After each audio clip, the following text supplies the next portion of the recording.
Sa isang simpleng barangay sa Quezon City, nakatira si Jonah Mendoza, 26 na taong gulang. Hindi siya katulad ng ibang kabataan na malaya at nakakapaglakwatsa. Siya ang itinuturing na haligi ng kanilang pamilya. Sa murang edad, ay natuto siyang magbanat ng buto.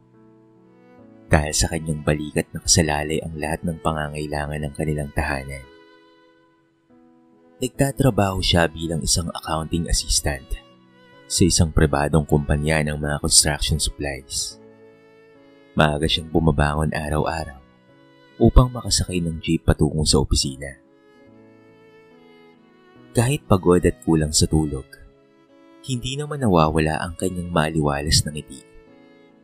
Kilala si Jonah sa trabaho bilang masipag at maaasahan. Ang tipo ng empleyadong hindi mareklamo kahit tambak na ng gawain. Pag-uwi sa bahay, sasalubungin siya ng kanyang mga magulang. Ang kanyang ama na si Mang Hector ay matagal nang walang trabaho dahil sa sakit nito sa likod. Ang ina naman niyang si Aling Minda ay housewife na walang regular na pinagkakakitaan. May isa pa siyang nakababatang kapatid. Ito ay si Ramil, na nasa kolehiyo pa lamang. Lahat ng gastusin sa bahay at sa pag-aaral ng kapatid ay mula sa kanyang buwanang sahod. Sa bawat araw, dama ni Jonah ang bigat ng responsibilidad.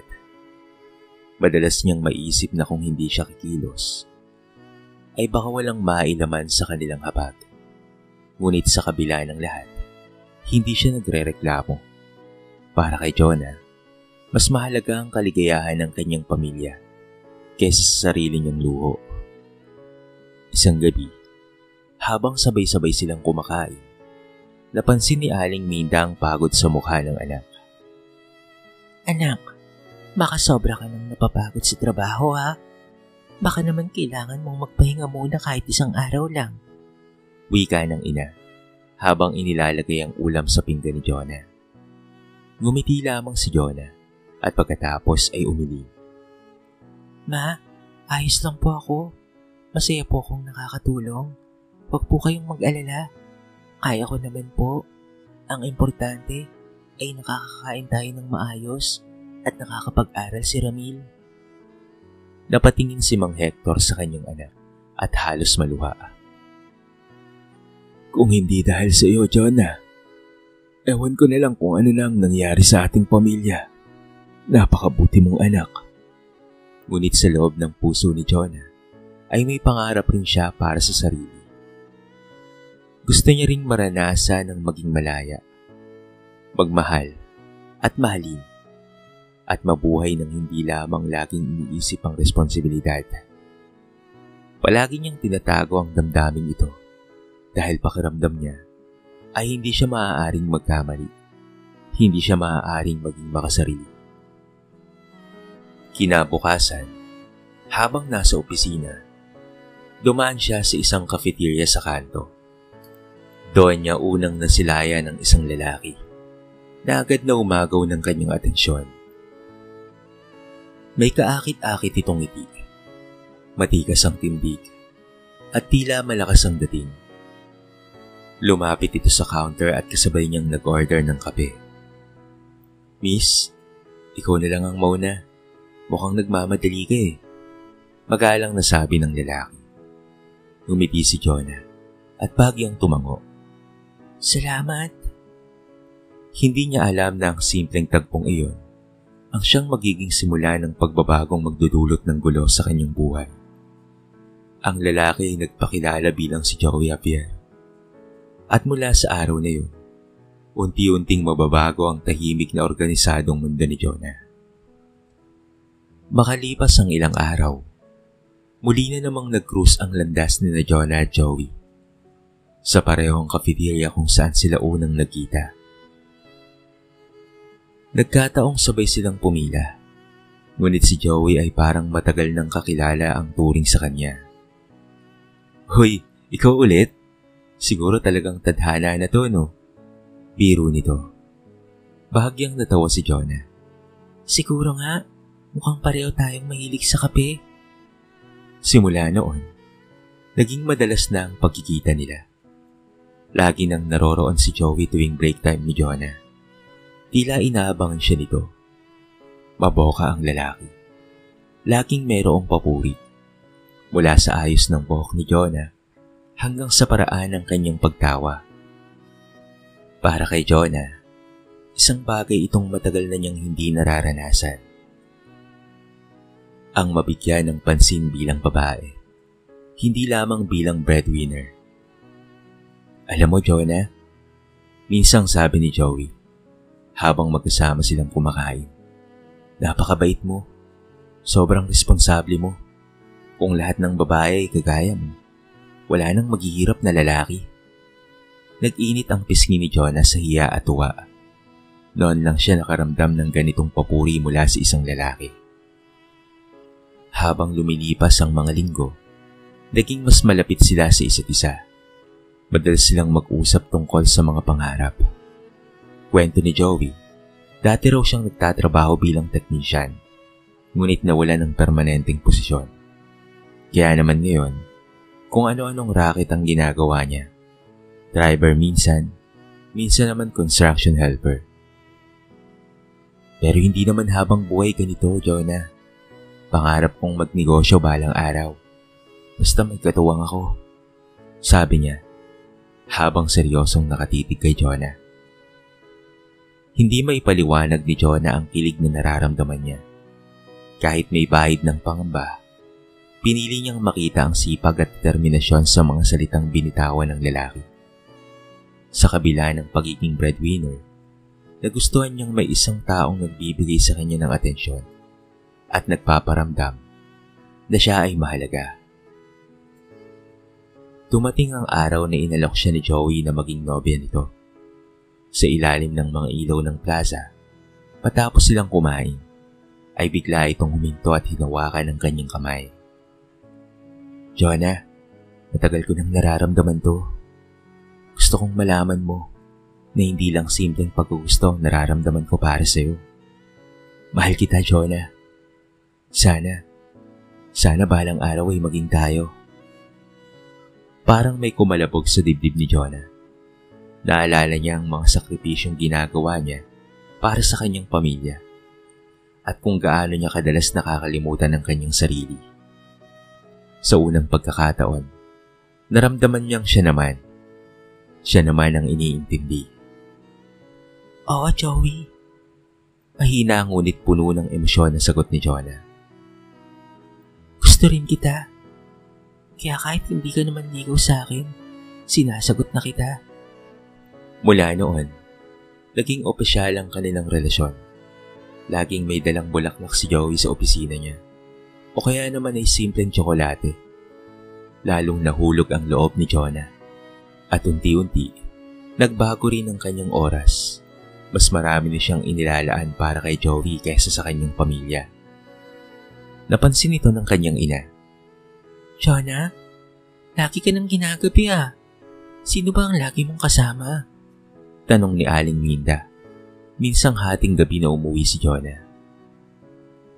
Mama, wag ho kayong mag-alala. May trabaho naman po ako at marunong na po ako sa sarili ko. Hindi niya na po kailangang panghimasukan ng lahat ng ginagawa ko. Sagot niya na medyo iritada. Natigilan si Aling Minda. Sanay siyang mahinahon at magalang si Jonah. Ngunit ngayon ay tila nagbabago. Hindi niya alam na ang pagbabagong ito ay magsisimula ng isang serye ng sakit at pagkabigo na sasapitin ng kanilang pamilya. Habang lumalalim ang relasyon ni Jonah at Joey, mas napapansin ng pamilya Mendoza ang pagbabago sa ugali niya. Kung dati ay palaging bukas ang kanyang oras para sa pamilya, ngayon ay madalas na siyang wala sa bahay. Kung umuwi man, pagod at irritable pa siya. Isang gabi habang nag-uusap sina Mang Hector at Aling Minda sa habag, napansin nilang halos wala nang naibibigay na panahon si Jonah para sa kanila. Minda, napapansin mo ba? Parang ibang-iba na si Jonah ngayon. Lagi na lamang siyang kasama ang lalaking yun. Mahinang sabi ni Mang Hector. habang nakasandal sa upuan. Napapansin ko nga, lalo pat tuwing kumakain tayo lagi na lamang siyang wala. Ni hindi man lamang makausap ng maayos ang anak natin. Hindi ko rin kilala ng gusto yung Joey na yon. Hindi ko alam kung mapagkakatiwalaan ba siya. Sagot ng ina, bakas ang pag-aalala. Dumating si Jonah at agad silang nagdesisyon na kausapin ang anak. Anak, bungad ni Aling Minda. may nais lang sana kaming itanong patungkol sa kasama mo, si Joey. Ano bang trabaho niya? Paano siyang nakakatulong sa'yo? Bahagyang nainis si Jonah. Ma, bakit parang inuhusgahan niyo kaagad yung tao? Hindi naman lahat ng tao ay may permanenteng trabaho. Hindi ibig sabihin na wala siyang silbi. May mga racket siya at hindi siya tamad. At least pinaparamdam niya sa akin na mahalaga ako sa kanya. Sumabat si Mang Hector. Jonah, hindi namin siya minamaliit. Anak ka namin at responsibilidad naming siguraduhin na nasa mabuti kang kalagayan. Natatakot lang kami, anak, na baka ikaw pa rin ang bumubuhay sa kanya. Ikaw na nga ang nagsusustento sa amin. Baka pati siya ay kailangan mong tustusan. Parang tinamaan si Jonah sa sinabi ng ama. Napatingin siya sa kanila at sa sobrang init ng ulo ay nakapagsalita siya ng masakit. Ayun na nga, siguro kaya ayaw niyo kay Joey. Kasi kapag nag-asawa na ako, mawawalan kayo ng taga-suporta. Iniisip niyo lang na walang magbibigay sa inyo ng lahat ng pangangailangan niyo. Kaya ayaw niyo siyang tanggapin. Napatigil ang lahat. Nanlaki ang mga mata ni Aling Minda at ni Mang Hector. Sobrang sakit ng mga salitang iyon. Lalo na't alam nilang buong buhay nila'y iniintindi nila ang kapakanan ni Jonah. Hindi nila kailanman iniisip na gagamitin lamang nila ang anak bilang taga-suporta. Anak, paano mong nasasabi yan? Halos pabulong na tanong ni Aling Minda. Nangingilid ang luha. Hindi tumugon si Jonah. Bagkus ay kinuha niya ang bag at tumiretso sa kanyang kwarto. Iniwan ng mga magulang na sugatan ng puso. Sa loob ng kwarto, bagamat may bahid ng konsensya, pinilit ni Jonah ang sarili na maniwala na tama ang kanyang desisyon. Mahal ako ni Joey. Bulong niya sa sarili. Kahit ayaw nila, siya ang nagpapaligaya sa akin. Samantala, si Ramil na tahimik lamang na nakikinig mula sa gilid ng mesa ay hindi na nakapagsalita. Sa murang edad, ramdam niya ang bigat ng sitwasyon. Nakita niyang umiiyak ang kanilang ina. At tulala naman ang kanyang ama. Mula sa gabing iyon, tila lumalim ang bangin sa pagitan ni Jonah at ng kanyang pamilya.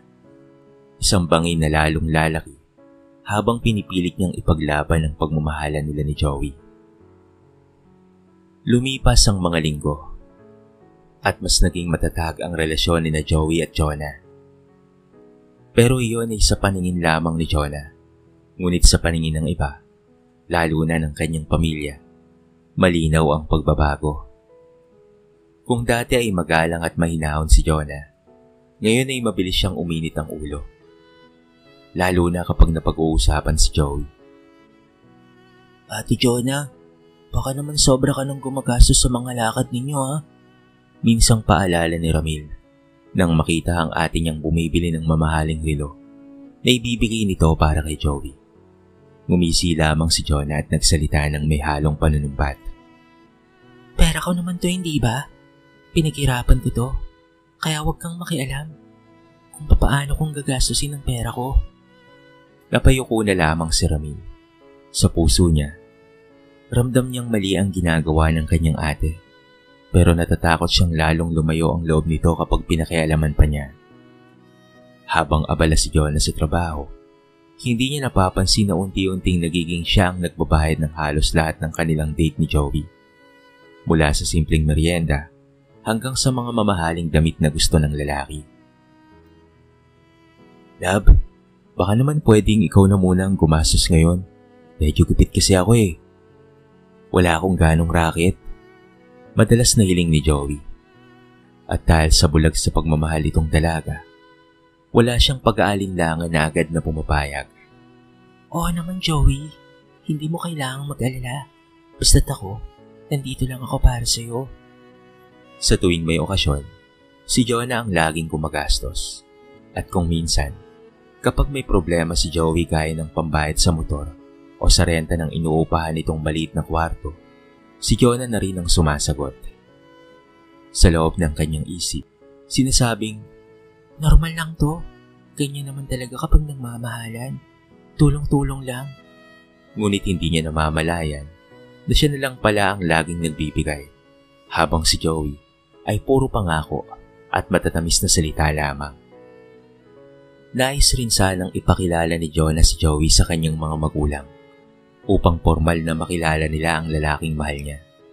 Ngunit sa tuwing binabanggit niya yon, laging may dahilan si Joey. Love, huwag muna siguro ngayon.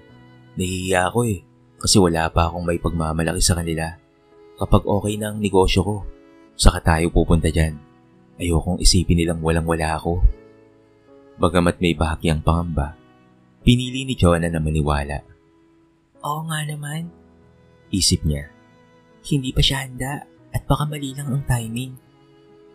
Ngunit lingid sa kanyang kaalaman, ang dahilan ni Joey ay hindi simpleng hiya. May tinatago itong lihim. Isang bagay na kung matutuklasan ni Jonah, kukuho ang lahat ng kanyang pinanghahawakan. Samantala, mas lalong naramdaman ng kanyang mga magulang ang paglayo niya. Hindi na siya sumasabay sa hapunan. Bihira na silang magkausap. At kung kausapin man, madalas ay malamig. Para bang unti-unting nawawala ang dating si Jonah na palaging inuuna ang kanyang pamilya. Ngunit sa puso ni Jonah, tanging isang bagay lamang ang malinaw. Mahal niya si Joey at gagawin niya ang lahat upang mapatunayan niyon. Kahit kapalit ay ang sariling kaligayahan at tiwala ng pamilya. Hindi niya alam na malapit nang dumating ang araw na ang kanyang ipinaglalaban ay masisira at ang lalaking pinagkakatiwalaan niya ng kanyang puso ay siya ring sisira rito. Isang hapon, habang nasa opisina si Jonah, nilapitan siya ng kanyang kaibigang si Lizelle, nakilala sa pagiging prangka ngunit mapagmalisakit. Jonah, isasabihin ako pero huwag kang magagalit ha? Panimula nito, halatang may dinadala. Nagulat si Jonah at napakunot ang noo. Ano ba yun? Parang ang bigat naman ata niyan. Huminga ng malalim si Lizelle bago nagsalita. Yung Joey na sinasabi mong nobyo mo, nakita ko siya kahapon sa may mall at hindi siya mag-isa. May kasama siyang babae at isang batang 3 taong gulang siguro. At alam mo ba kung ano? Tinatawag siya nitong Papa. Parang nanlamig ang buong katawan ni Jonah. Hindi siya kaagad nakapagsalita. Imposible. Hindi totoo yan. Ngunit malinaw sa mukha ni Lizelle na hindi ito nagsisinungaling. Are you sure na siya yun? Halos pabulong na tanong ni Jonah. Nanginginig ang boses. Jonah, matagal ko na siyang nakikita sa paligid. Pero kahapon ko lang nakumpirma. Siya talaga yun. At mukhang may pamilya na talaga siya. Sagot ni Lizelle. Mariin ang tono. Pagka-uwi ng gabing iyon, hindi nakatiis si Jonah. Tinawagan kaagad niya si Joey. Love, may kailangan tayong pag-usapan. Saan ka? Magkita tayo ngayon din. Nagkita sila sa isang maliit na karinderya. Kita ni Joey ang kaba at galit sa mukha ni Jonah. Sabihin mo nga sa akin ng totoo. Agad na tanong ni Jonah. Hindi na nakatiis pa. May asawa ka na ba? At may anak ka ba? Saglit na natahimik si Joey at halatang nagulat. Ngunit imbes na magpaliwanag, ngumisi ito ng malamig. So nalaman mo na pala. Nabigla si Jonah. Ibig sabihin, totoo, Joey? Niloko mo lang ako? Jonah, huwag kang magpakamartir, no? Oo, may asawa at anak ako. Pero hindi na kami okay. Hindi ka naman talo dun kasi ikaw ang nagbibigay sa akin ng lahat. Ikaw ang sumusuporta sa akin. Ano bang masama ron ay nagmamahalan tayo? Parang binuhusan ng malamig na tubig si Jonah. Ang lahat ng sakripisyo niya, lahat ng pagmamahal at pagtitiwala, isa lang palang malaking kasinungalingan. Ginamit mo lang ako. Pera lang ang gusto mo sa akin. Halos mapasigaw na sabi ni Jonah. Nangingilid ang luha. Jonah, huwag kang magdrama dyan. Wala namang mawawala sa'yo. Mahal kita sa paraan ko, pero kailangan ko rin ng tulong mo. Kaya kung matalino ka, huwag mo na lang itanong ang patungkol sa asawa ko. Hindi naman siya mahalaga sa atin eh. Sa puntong iyon, ay gumuho ang mundo ni Jonah. Hindi niya nakinaya ang marinig pa ang iba pang dahilan ni Joey. Tumayo siya at iniwan ang lalaki. Nanginginig ang kanyang buong katawan. Pag-uwi, hindi niya napigilang umiyak ng umiyak. Naalala niya ang mga salita ng kanyang magulang, ang mga babala ng mga ito, at ang mga pagkakataong pinili niyang ipaglaban si Joey kahit sila'y nasasaktan. At sa gitna ng pagluha, naramdaman niya ang matinding pagsisisi. Ngunit higit pa sa lahat, may apoy ng galit na nagsimulang sumiklab sa kanyang puso. Hindi siya papayag na matatapos ang lahat ng siya lamang ang talunan. Ilang araw, halos hindi makapasok sa trabaho si Jonah. Magdamag siyang umiiyak. Parang wala nang sisay ang lahat. Ngunit habang nakahiga siya isang gabi, bigla niyang naalala ang mga luha ng kanyang ina, ang lungkot sa mata ng kanyang ama, at ang pananahimik ni Ramil. Hindi ako pwedeng manatiling mahina. Hindi ako pwedeng maging talunan. Hindi pwedeng matapos ang lahat na ako lang ang ginamit. Kinabukasan, lumapit siya sa kanyang pamilya. Humingi siya ng tawad. Halos lumuhod sa harapan ng kanyang mga magulang. Mama, Papa, patawarin niyo ako. Ang dami kong nasabing masasakit na salita. Pinili kong ipaglaban si Joey. Kahit alam kong kayo ang tama, patawarin niyo po ako. Umiiyak na wika ni Jonah. Agad siyang niyakap ni Aling Minda. Anak, wala kang kailangang ipagpaumanhin ha. Anak ka namin. Kahit ano pang mangyari ay nandito lang kami para sa iyo. Sa yakap ng pamilya, naramdaman ni Jonah ang lakas na matagal nang nawala. At sa puso niya, nanganak ang isang desisyon. Hindi niya hahayaang si Joey na patuloy na manloko sa kanya. Mula noon, naging mas maingat na siya. Ginamit niya ang kanyang talino at husay bilang accounting assistant upang mag-imbestiga. Sa pamamagitan ng ilang kaibigan na may kakilala sa mga opisina, nakakuha siya ng mga dokumento at record na nagpapatunay na si Joey ay may asawa at rehistradong anak. Bukod pa roon, nakalap rin niya ang mga impormasyon na may iba pang babaeng niloloko si Joey at pare-pareho ang kwento, pinapaasa, hininga ng pera at pagkatapos ay iniiwan.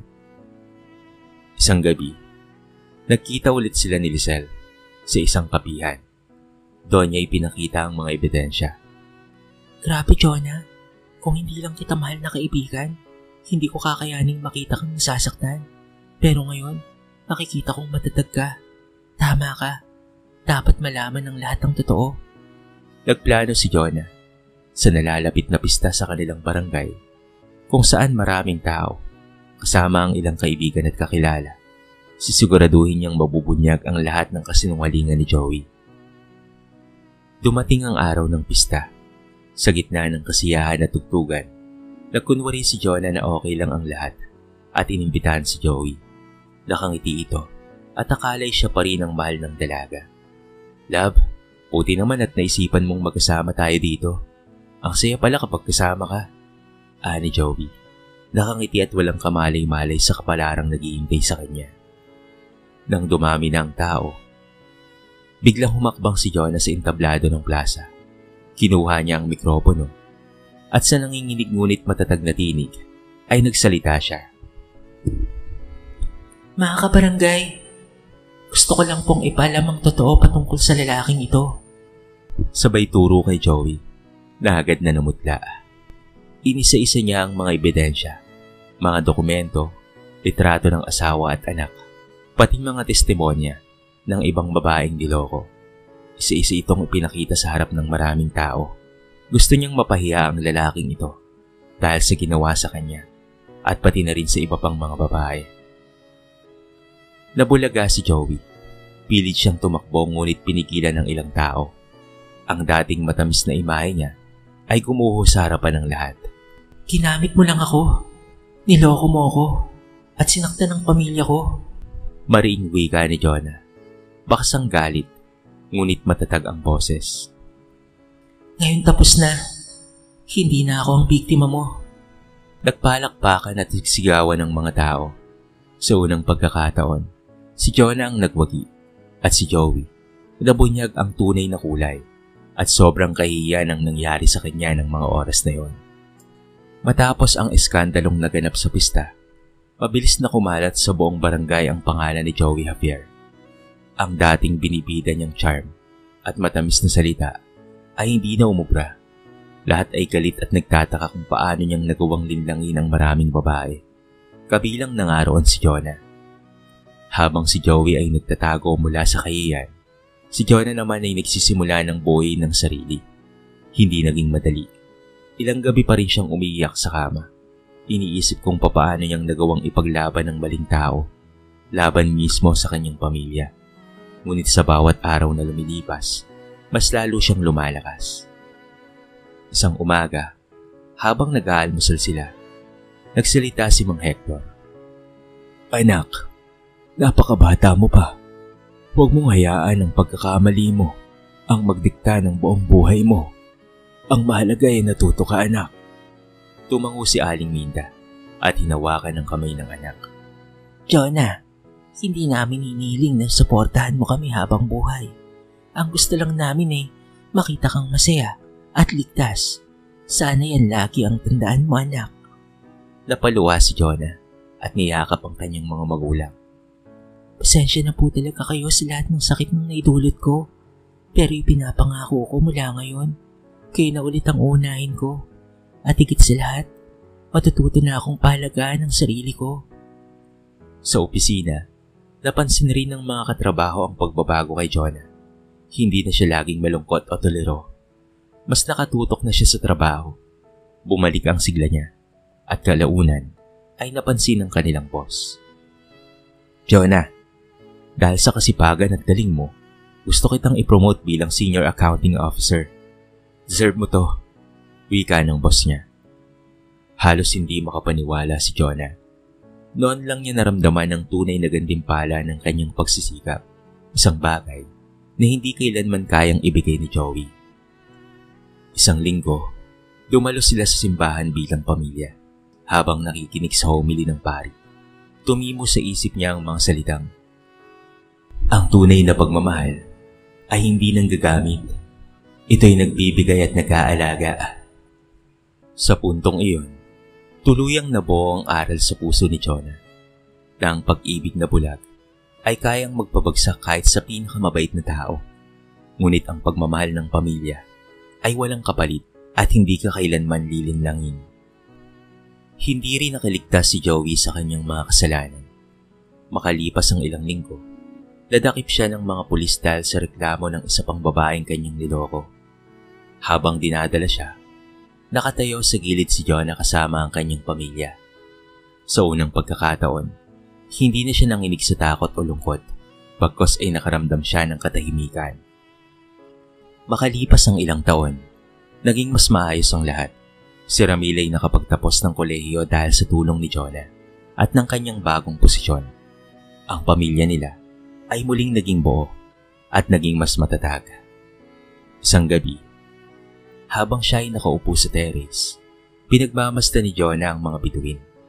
Ngumiti siya at bumulong sa sarili. Salamat po, Panginoon, sa aral. Hindi ko nahayaang muling gamitin ang pagmamahal ko. Sa susunod, pipiliin ko na po ang taong tunay na karapat-dapat. At sa gabing iyon, nagsimula ang bagong yugto ng kanyang buhay.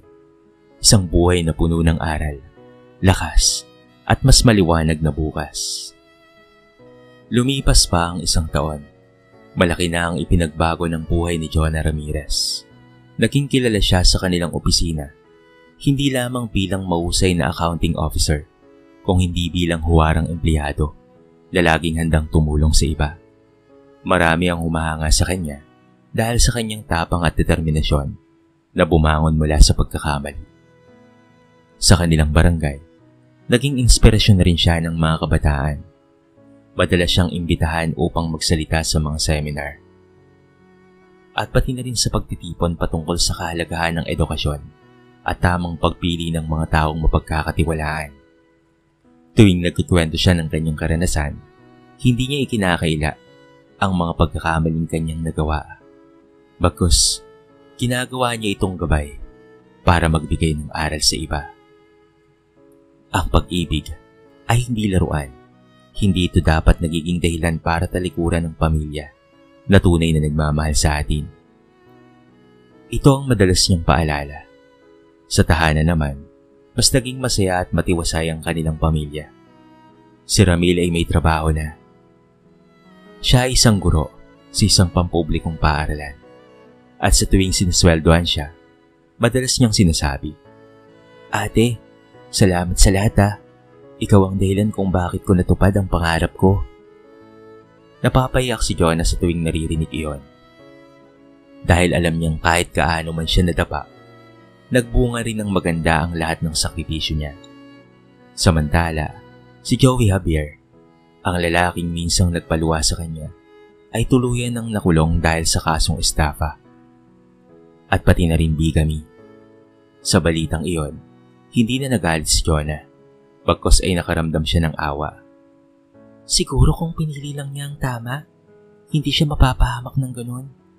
Ngunit para kay Jonah, tapos na ang kwento nila. Isang hapon, habang nakaupo sa kanilang bakuran, nilapitan siya ng kanyang ama.